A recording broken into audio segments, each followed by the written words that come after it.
നമസ്കാരം പ്രിയരെ. ഇന്നത്തെ കഥയിലേക്ക് എന്റെ എല്ലാ മിത്രങ്ങളെയും സ്വാഗതം ചെയ്യുന്നു. കഥ ആരംഭിക്കാം. അബി, അതായിരുന്നു അവന്റെ പേര്. അവന് വയസ്സ് 30. 25ാമത്തെ വയസ്സിലായിരുന്നു അവന്റെ വിവാഹം.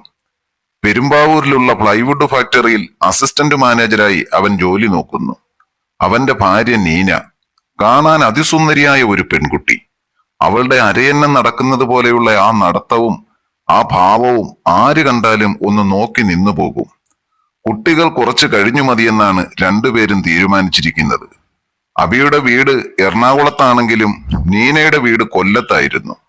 പഠിക്കാൻ വേണ്ടി എറണാകുളത്ത് വന്നതാണവൾ. അങ്ങനെ തമ്മിൽ കണ്ട് ഇഷ്ടപ്പെട്ട് വീട്ടുകാരുമായി ആലോചിച്ചാണ് വിവാഹം നടന്നത്. ഇപ്പോൾ എറണാകുളത്താണ് താമസം. അബി ജോലി കഴിഞ്ഞ് വീട്ടിൽ പോകുന്ന വഴിയാണ് നീനയുടെ ഫോൺ വരുന്നത്. ഇച്ചായ, എവിടെയാ?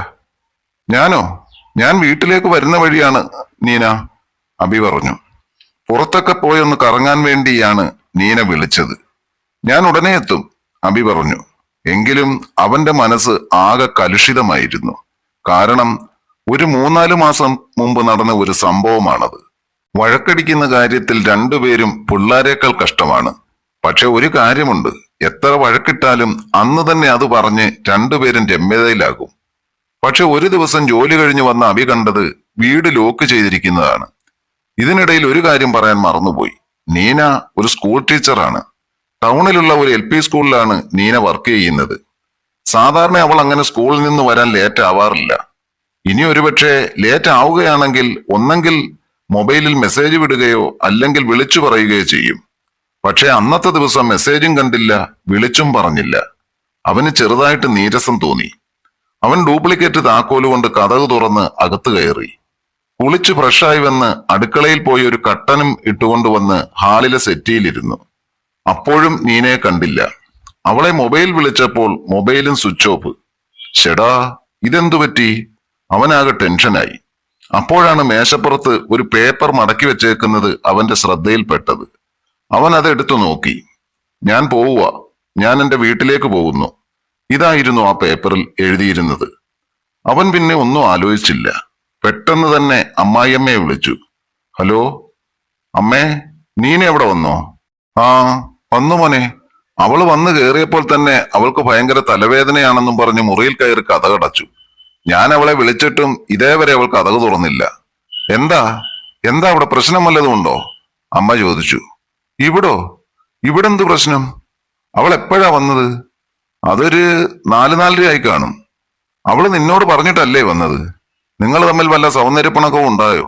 അമ്മ വീണ്ടും വീണ്ടും ചോദിച്ചു. ഏയ്, ഒന്നുമില്ലമ്മേ. ഞാൻ ജോലിയും കഴിഞ്ഞ് വീട്ടിലോട്ട് വന്നപ്പോൾ കതക് പൂട്ടിയിട്ടേക്കുന്നു. പിന്നെ എന്റെ കയ്യിലിരുന്ന താക്കോല് വെച്ച് തുറന്നു കയറിയപ്പോൾ ഒരു എഴുത്തിരിക്കുന്നത് കണ്ടു. ഞാൻ അവളെ വിളിച്ചിട്ട് ഫോണും സ്വിച്ച് ഓഫാ. അതുകൊണ്ടാ ഞാനിപ്പോൾ അമ്മയെ വിളിച്ചത്. അമ്മ ഒരു കാര്യം ചെയ്, അവളോട് പറ എന്നെ ഒന്ന് വിളിക്കാൻ, അബി പറഞ്ഞു.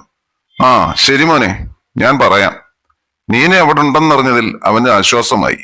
പക്ഷേ അവൾ എന്നോടൊന്നും പറയാതെ എന്തിനാ ഇപ്പോൾ അവളുടെ വീട്ടിലേക്ക് പോയത്? അബിക്ക് വല്ലാത്ത ടെൻഷനായി. രാത്രി ആഹാരമെല്ലാം കഴിച്ചതിന് ശേഷം അബി വീണ്ടും അമ്മയുടെ ഫോണിലേക്ക് വിളിച്ചു. ഹലോ അമ്മേ, അവൾ എന്തിയേ? മോനെ, അവൾ ബാത്റൂമിലാ. ഞാൻ ഫോൺ കൊടുക്കാം. അവൾ എന്തിനാ അമ്മേ ഫോൺ സ്വിച്ച് ഓഫ് ആക്കി വെച്ചേക്കുന്നത്? അബി ചോദിച്ചു. അത് മോനെ, അത് ഫോൺ കംപ്ലൈന്റ് ആയി. അത് മൊബൈൽ കടയിൽ കൊടുത്തെന്നാ അവൾ എന്നോട് പറഞ്ഞത്. ഞാൻ ഫോൺ അവളുടെ കയ്യിൽ കൊടുക്കാം. അതും പറഞ്ഞ് അമ്മായിയമ്മ ഫോൺ നീനയുടെ കയ്യിൽ കൊടുത്തു. എടോ, താൻ എന്ത് പണിയാ കാണിച്ചത്? ഞാൻ എന്ത് വിഷമിച്ചെന്ന് നിനക്കറിയാമോ? തനിക്ക് വീട്ടിൽ ചെന്നിട്ട് എന്നെ ഒന്ന് വിളിച്ചൂടെ? ഫോണിന്റെ അപ്പുറത്തെ സൈഡിൽ മൗനമായിരുന്നു. ഹലോ ഹലോ, ഞാൻ ചോദിച്ചത് നീ കേട്ടില്ലേ? അല്പനേരത്തെ നിശബ്ദതയ്ക്ക് ശേഷം അവൾ പറഞ്ഞു. എനിക്കൊന്നും പറയാനില്ല. അതും പറഞ്ഞ് അവൾ ഫോൺ കട്ട് ചെയ്തു. അബി വീണ്ടും വിളിച്ചെങ്കിലും അവൾ ഫോൺ എടുത്തില്ല. അവൾ റൂമിൽ കയറി കതകടച്ചെന്ന് അമ്മായിയമ്മ പറഞ്ഞു. അന്നത്തെ ദിവസം അവൻ ഉറങ്ങാൻ കഴിഞ്ഞില്ല. അവൻ തിരിഞ്ഞും മറിഞ്ഞും ബെഡിൽ കിടന്നു. അവളുടെ മനസ്സിൽ എന്തോ കയറി കൂടിയിട്ടുണ്ട്. അതിന്റെയാണ് അവൾ ഈ കാണിക്കുന്നത്. പക്ഷേ അവൾ ഒരിക്കലും വീട്ടിലേക്ക് പോകില്ല. ഇതിപ്പോ ഇവൾ ഇത്രയും ദൂരം വണ്ടി ഓടിച്ചു പോയാൽ വെറുതെ അവളുടെ വീട്ടുകാരെ ബുദ്ധിമുട്ടിക്കാമെന്നല്ലാതെ വേറൊരു ഗുണവും ഉണ്ടാകില്ല. അതൊക്കെ ആലോചിച്ച് അവൻ എങ്ങനെയോ വല്ലച്ചാതിലും നേരം വെളുപ്പിച്ചു. അതിരാവിലെ തന്നെ അബി എഴുന്നേറ്റ് കുളിച്ച് ഫ്രഷായി നേരെ പോയത് അവളുടെ വീട്ടിലേക്കാണ്. അവിടെ ചെന്ന് അമ്മായിയപ്പനും അമ്മായിയമ്മയുമായി സംസാരിച്ചു. എങ്കിലും നീന എന്തിനായി പിണങ്ങി നിൽക്കുന്നതിന്റെ കാരണം അവർക്കും അതറിയില്ല. എന്തായാലും നീ ബാ, നമുക്ക് വീട്ടിൽ ചെന്നേ എന്തുവാന്ന് വെച്ചാൽ ചെയ്യാം, അബി പറഞ്ഞു. ഒരുപാട് അവൻ നിർബന്ധിച്ചപ്പോൾ നീന അവനോടൊപ്പം ചെല്ലാമെന്നേറ്റു. മക്കളെ, നിങ്ങൾ എന്തായാലും സംസാരിച്ച് തീർക്ക്. ഡി പെണ്ണെ, ഒരു കാര്യം പറഞ്ഞേക്കാം. നീ ചുമ്മാതെ പിടിവാശി കാണിച്ച് എന്റെ മോനെ സങ്കടപ്പെടുത്തിയാൽ നല്ല വീക്ക് വെച്ച് തരും നിനക്ക്. ഇതായിരുന്നു നീനയുടെ അമ്മയുടെ മറുപടി. അബിയെ അമ്മായിയപ്പനും അമ്മായിയമ്മയ്ക്കും വലിയ കാര്യമാണ്.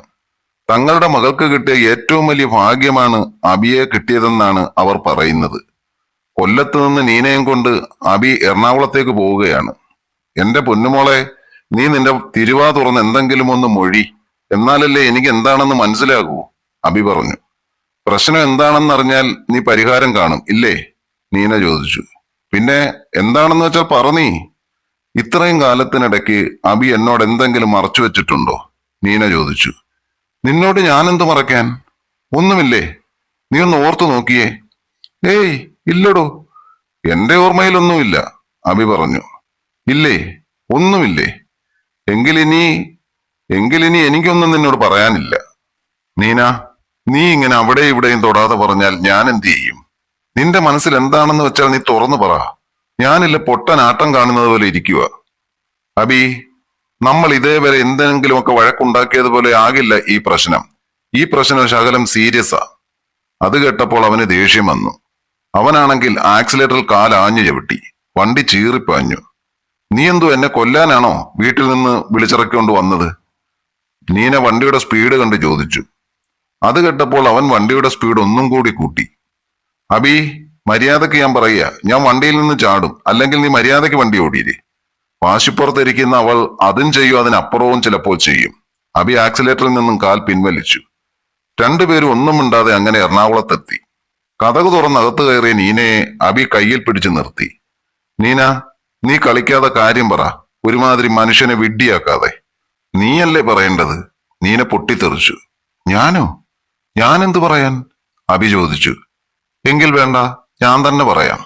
നിനക്ക് എന്നു മുതലേ എന്നെ മടുത്തു തുടങ്ങിയത്, നീന അവനോട് ചോദിച്ചു. എന്തുവാടോ നീ പറയുന്നത്? നിനക്ക് ഭ്രാന്താണോ? ഭ്രാന്തോ? ഇന്നലെ എന്റെ മൊബൈൽ കംപ്ലൈന്റ് ആയപ്പോഴാണ് ഞാൻ നിന്റെ ഫോൺ എടുത്ത് വീട്ടിലേക്കൊന്ന് വിളിക്കാൻ ശ്രമിച്ചത്. അപ്പോഴാണ് ഞാൻ നിന്റെ വാട്സാപ്പിൽ കിടക്കുന്ന മെസ്സേജ് കണ്ടത്. എന്തു മെസ്സേജ്? എന്തു മെസ്സേജാണ്? അബിയൊന്ന് ചൂളി. എന്തു മെസ്സേജോ? ആരാ ഈ സുബി? എനിക്കറിയാം, പൂർവ്വ വിദ്യാർത്ഥി സംഗമം എന്നും പറഞ്ഞ് ഇതാണോ നിന്റെ പരിപാടി? നിങ്ങളുടെ ഗ്രൂപ്പിൽ എന്തെങ്കിലുമൊക്കെ മെസ്സേജ് ആണെങ്കിൽ അത് പോട്ടെ. അവൾ നിങ്ങൾക്ക് എന്തിനാണ് പേഴ്സണലായിട്ട് മെസ്സേജ് അയക്കുന്നത്? എന്നിട്ടോ അതിൽ എന്തൊക്കെയാ അവൾ അയച്ചിരിക്കുന്നത്? നീ അതിന് പറ്റിയ മറുപടിയും കൊടുത്തിട്ടുണ്ട്. എല്ലാം ഞാൻ കണ്ടു. അബി ഒന്നും മിണ്ടിയില്ല. എന്താ, അബിയുടെ നാക്കിറങ്ങിപ്പോയോ? നീന ചോദിച്ചു. എടോ, അത് അവള് ചുമ്മാതെ ഇങ്ങനെ ഓരോ മെസ്സേജ് വിട്ടപ്പോൾ ഞാനൊരു രസത്തിന് മറുപടി കൊടുത്തതാ, അല്ലാതെ അതിൽ മറ്റൊന്നുമില്ല. അബി, ഒരു കാര്യം പറഞ്ഞേക്കാം, നീ എന്നെ പൊട്ടിയാക്കാൻ നോക്കരുത്. ഞാൻ കൊച്ചു കുഞ്ഞൊന്നും അല്ല കേട്ടോ. നീ അവളുടെ അടുത്ത് എത്ര വട്ടം പോയിട്ടുണ്ട്? നിനക്കെന്നെ മടുത്തിട്ടല്ലേ നീ അവളുടെ അടുത്ത് പോയത്? പറ, സത്യം എനിക്കറിയണം. അറിഞ്ഞേ പറ്റൂ. ഇല്ലെങ്കിൽ വന്ന പോലെ തന്നെ ഞാൻ തിരിച്ചു വീട്ടിൽ പോകും. അവൾ സിറ്റിയിലേക്ക് ഇരുന്നു. അവൾ വാശിയിലാണ്. ഇനി രക്ഷയില്ല, അബി ഓർത്തു. ഞാനെല്ലാം പറയാം. സുബിയുടെ ഹസ്ബൻഡ് മരിച്ചുപോയതാണ്. 1-2 വട്ടം ഞാൻ അവളുടെ വീട്ടിൽ പോയിട്ടുണ്ട്. എന്നിട്ട് നീ അവളെല്ലാം ചെയ്തോ? നീന ചാടി എഴുന്നേറ്റുകൊണ്ട് ചോദിച്ചു. പറയാമടോ, എല്ലാം പറയാം, നീ എവിടെ ഇരി. നീന വീണ്ടും സെറ്റിയിലേക്കിരുന്നു. അബി തുടർന്നു. താൻ എന്നോട് ക്ഷമിക്കണം. ഒരു പ്രത്യേക സാഹചര്യത്തിൽ അവിടെ ആഗ്രഹം നിറവേറ്റി കൊടുക്കേണ്ടി വന്നു. ഹസ്ബൻഡ് ഇല്ലാത്ത അവൾക്കും ആഗ്രഹങ്ങൾ കാണില്ലേ? മതി, നിർത്ത്. ഈ നാട്ടിൽ ഇനിയും ഭർത്താക്കന്മാർ ഇല്ലാത്ത സ്ത്രീകളുണ്ട്. അവരുടെ എല്ലാ ആഗ്രഹങ്ങൾ നിങ്ങൾ തീർത്തു കൊടുക്കുമോ? അബി ഒന്നും മിണ്ടിയില്ല. എന്താ, മറുപടിയില്ലേ? അബി അവളെ ദയനീയമായി ഒന്ന് നോക്കി. എന്നിട്ട് പറഞ്ഞു, താൻ എന്നോട് ക്ഷമിക്ക്. ഇനി മേലാൽ ഞാനിത് ആവർത്തിക്കില്ല. ഇപ്രാവശ്യം എനിക്ക് മാപ്പുതാ. അവിടെ നമ്പർ എല്ലാം ഞാൻ ഡിലീറ്റ് ചെയ്തേക്കാം, പ്ലീസ്.